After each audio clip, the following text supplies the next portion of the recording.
After the Lightning struck twice per se, and Tampa Bay won the Stanley Cup in back-to-back fashion, some rather interesting, humorous, and controversial comments later surfaced from Nikita Kucherov that instantly got the hockey world's attention. After having some time to celebrate and enjoy a good brew, or several, displayed something that we rarely see in post-game interviews: brutal honesty. In this video, we're just going to dissect Kucherov's comments a bit before I give my thoughts on the whole situation. And with that, here's a shirtless Kucherov coming your way, whether you like it or not. It's July 7th, and the Tampa Bay Lightning have finally defeated the Montreal Canadiens in Tampa, just as Mayor Jane Castor originally ordered. As the celebrations began, so did the awards, as Andrei Vasilevsky became the first goaltender since Jonathan Quick in 2014 to win the Conn Smythe Trophy. And while this may seem trivial, bear with me. So Bettman makes a speech and the cup is handed out, per usual.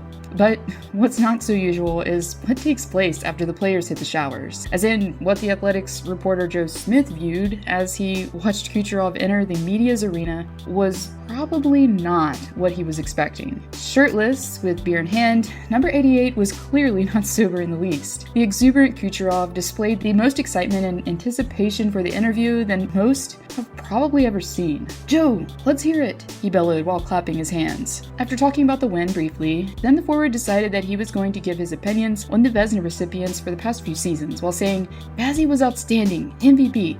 I was telling him every day, Vazzy, you're MVP, you're the best player."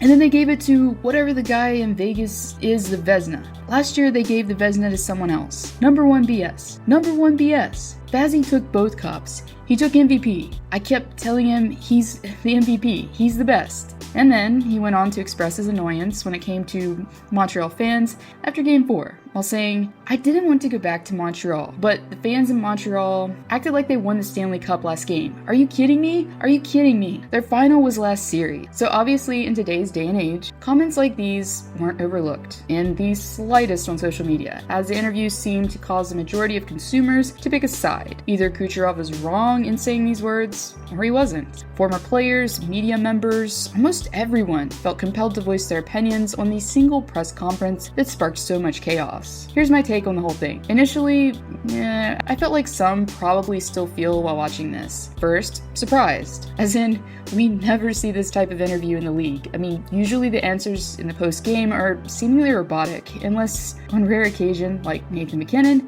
a player has had it with the media's antics. Next, I felt remorseful for the fans and players of the Montreal Canadiens, as in, they fought tooth and nail as underdogs to reach the finals, and were subject to taunting, even still. Then I felt irritated, as I thought, how can a true winner be this cocky? But then, as I had some time to process everything and move on from the emotion, I realized, especially after the Bud Light endorsement, that these few constructed sentences, words expressed, even though they were obviously polarizing, have done something amazing. They've helped shed light on the game of hockey. As in, this story has been attracting so much attention. It's gotten so many talking, sharing, and reacting to it that it's helping do something that the NHL actually puts money into. As in, growing the game, but this is doing it for free.